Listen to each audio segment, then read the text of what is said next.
Last Handful of Clover, a novel by Wess Mongo Jolley, read by the author.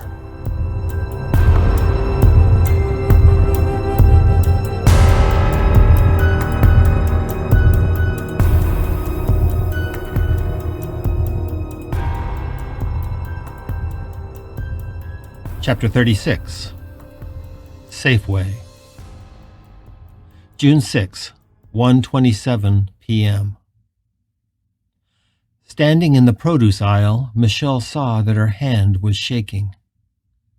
It was an odd sensation, considering that at the moment she didn't feel especially stressed or tired. She stood there for several seconds, a bag of broccoli in one hand, the other spread wide in front of her face, quivering like a leaf. Maybe Pill was right. He'd warned her she was taking on too much of what he called the emotional burden of Keith's grief, not to mention her own, and that she needed to pull back and take care of herself. He'd almost begged her to get some rest before it all caught up to her, even volunteering to step in and spend time with Keith. But there was no way she could do that. For anybody else, perhaps, but not for Keith. Ever since high school, she had felt that it was her job, and hers alone, to keep her best friend safe. She had always been Keith's confessor and counselor, and she was still protective of that role to a point that defied all good sense. Even in school, whether it had been something minor like not getting the role he wanted in the school play, or something more serious such as the boy who had broken his heart, Michelle was always standing by with her arms open. Keith teased her about it often, even calling her Grace Adler after the old sitcom character. She hated that comparison and pointed out to Keith that she was not some pathetic fag hag clinging to and still in love with her gay best friend. She was a happily married woman with a life of her own. But the comparison wasn't totally wrong.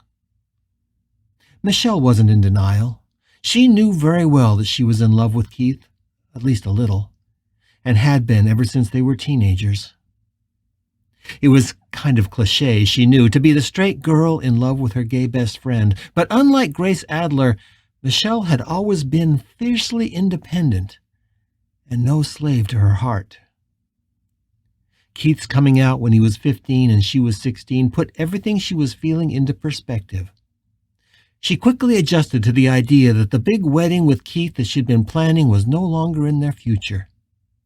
She had accepted that and quickly come to think of him as something between a boyfriend and a brother, but with the protective instinct of a mama bear wrapping the whole thing together. And that's how it had been for nearly 20 years. But it didn't mean that she stopped being in love with him. If anything, she loved him more now than she did then. She loved him, and she knew she would do pretty much anything to keep him safe. She shook her hand for a few seconds, hoping that would stop the trembling, took a deep breath, and continued her shopping. Looking at her watch, she knew she had to hurry if she was going to get this stuff into Keith's fridge before they all headed to the funeral home. 10 minutes later, as she was stuffing the groceries into the back of her big yellow SUV, her phone rang. She immediately recognized the number as Carla Grayson, the detective in charge of Richard's case.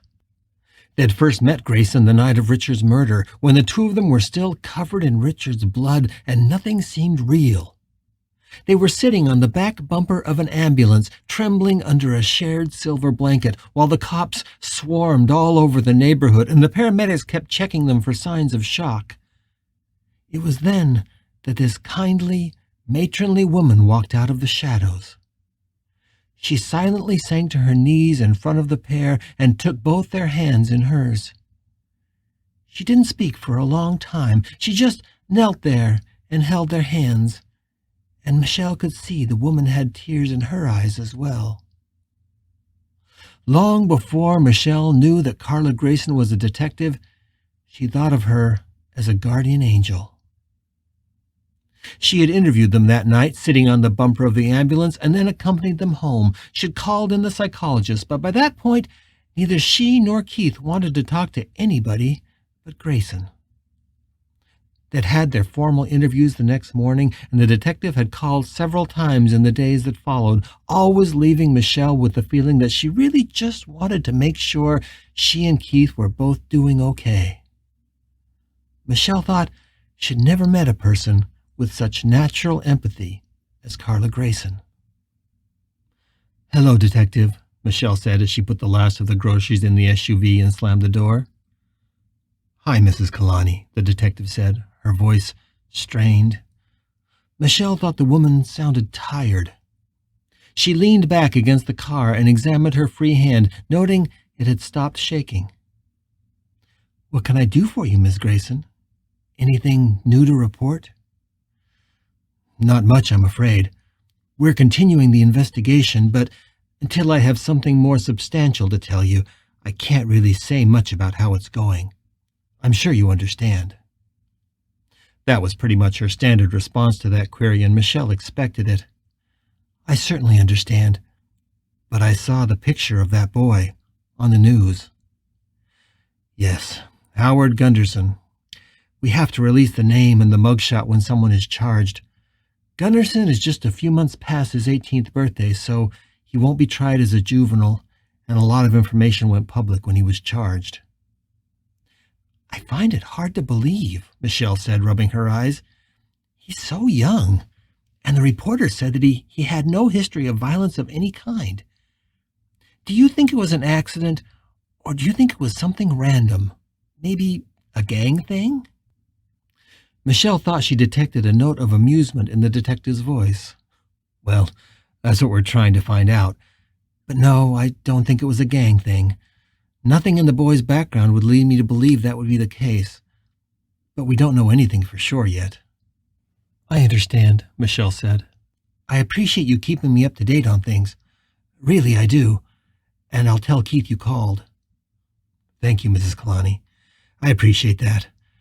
But I'm afraid this isn't purely a call just to check in." "Oh?" Michelle could sense some frustration in the detective's voice. "The truth is, we can find no evidence that would lead us to think Dr. Pratt's death is either an accident or a random killing. I have to tell you, this is the most confounding case I've ever worked on, and nothing about it makes any sense." The detective sighed into the phone. "I know you said that neither you nor Keith know Gunderson, but I'm calling to ask if you're both absolutely sure. I need to know if there is any connection at all you might have overlooked, even if it seems extremely obscure. Is there any chance that Howard Gunderson might have known Dr. Pratt?" Michelle felt her skin crawl. She'd been expecting this, and it was something that had not been far from her mind ever since the night of the murder. "Detective, do you think it might be a hate crime? Do you think that boy murdered Richard because he was gay?" Grayson paused. "Well, we have no reason to jump to that conclusion, and we can't find any evidence that Gunderson is homophobic. None of his friends say he ever talked smack about gay people. Still, we have to ask, why would Gunderson direct the boy who was driving the truck to go to Dr. Pratt's house? All the boys say it was as if Gunderson knew exactly where he wanted to go. It didn't feel random to them at all. So I have to assume there must be some connection between the two men." Michelle was a little taken aback. Detective Grayson had been very friendly and helpful, but there was a new tone in her voice. Clearly, since the murder, she had become emotionally involved in this case, or perhaps she was just immensely frustrated. Either way, Michelle suspected she knew what the detective was getting at. "I'm afraid there isn't anything I can say that I haven't already said, Detective, and I don't think Keith can tell you any more either. He's adamant that he's never heard of this boy, never seen him, and has no reason to think that Richard did either. I assume you checked all of Richard's social media accounts and found nothing. So if there is some connection between the two, it would be a surprise to me and to Keith." The detective's voice became very tentative, almost like she was embarrassed. "I hate to ask this, but could you talk to Keith one more time? Now that he's had some time to think, maybe he's remembered something. Well, I can ask, but as you can imagine, he's still in a pretty fragile state. It's only been 4 days since the murder, and we're all consumed with making arrangements and just getting through each day. I really don't want to upset him with too many more questions.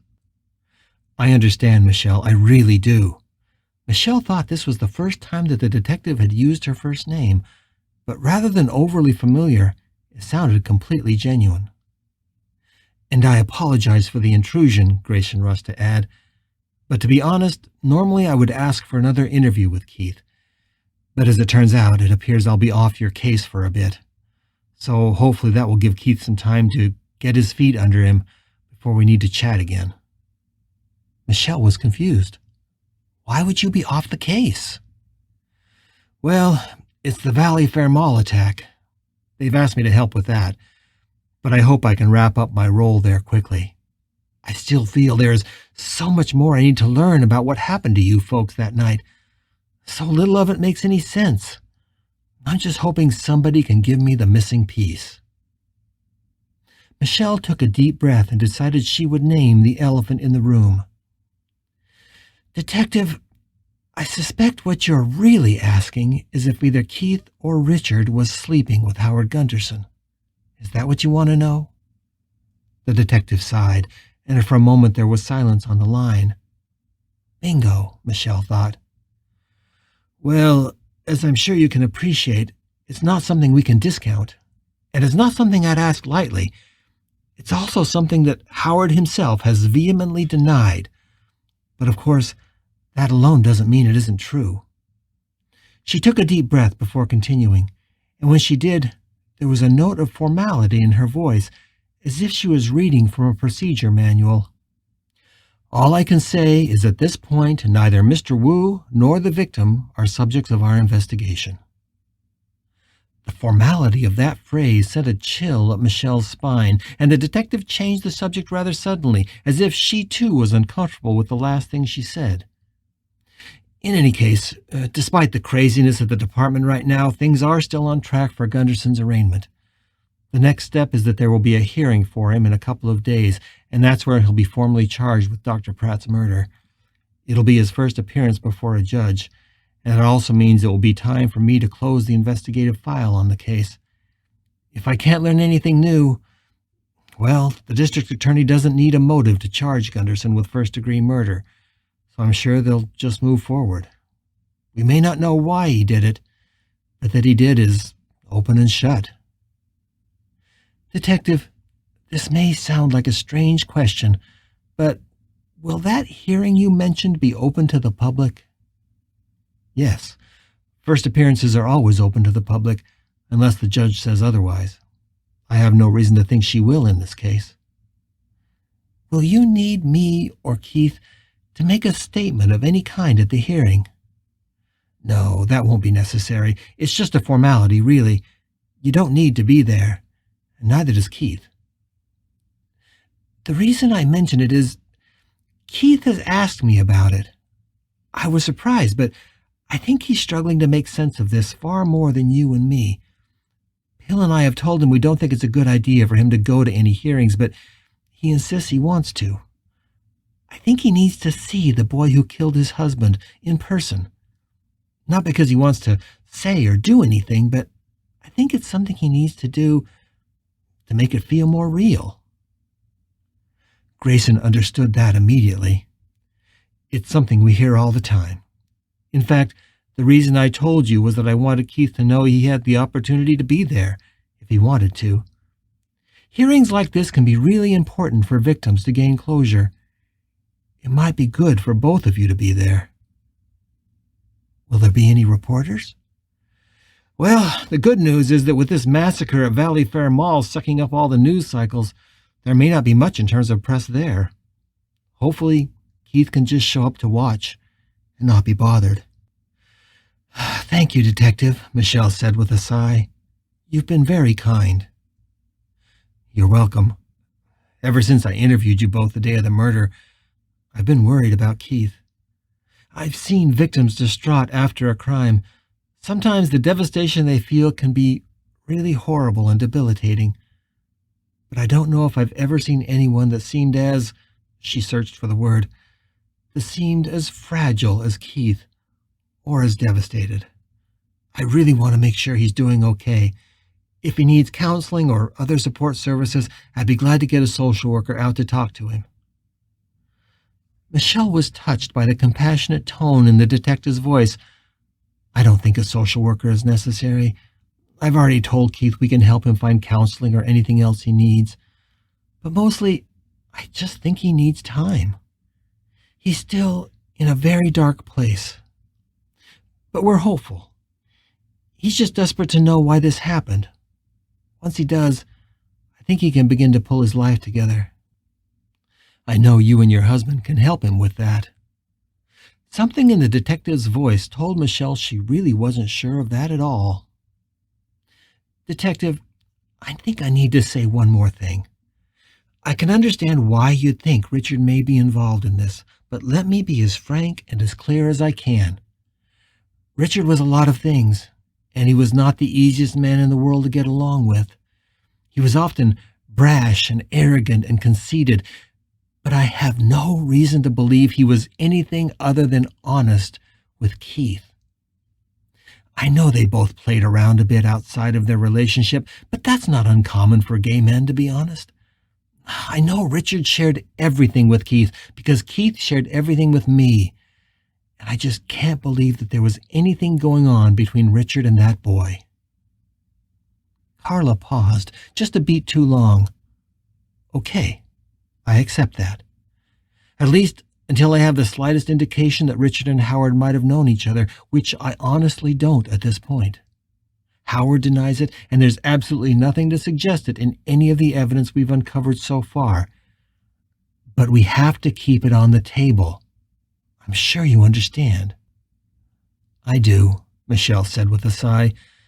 Detective, it's very kind of you to continue working this case with all that's happening. You must all be working overtime.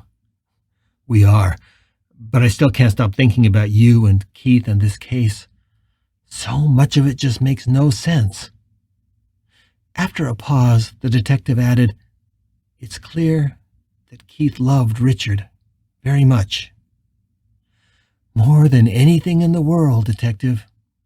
And despite his flaws, I truly believe Richard loved Keith too.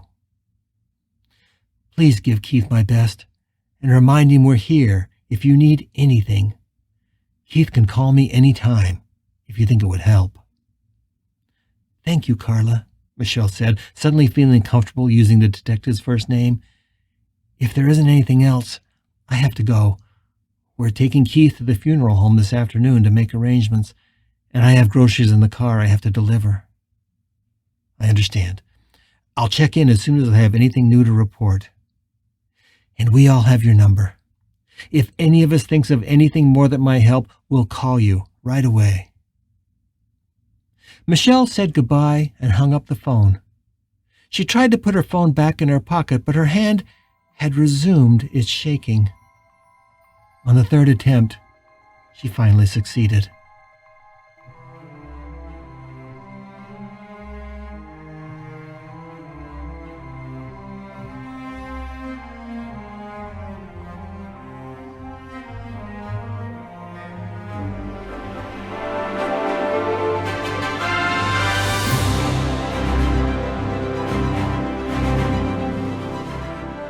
You're listening to The Last Handful of Clover, a novel by Wess Mongo Jolley.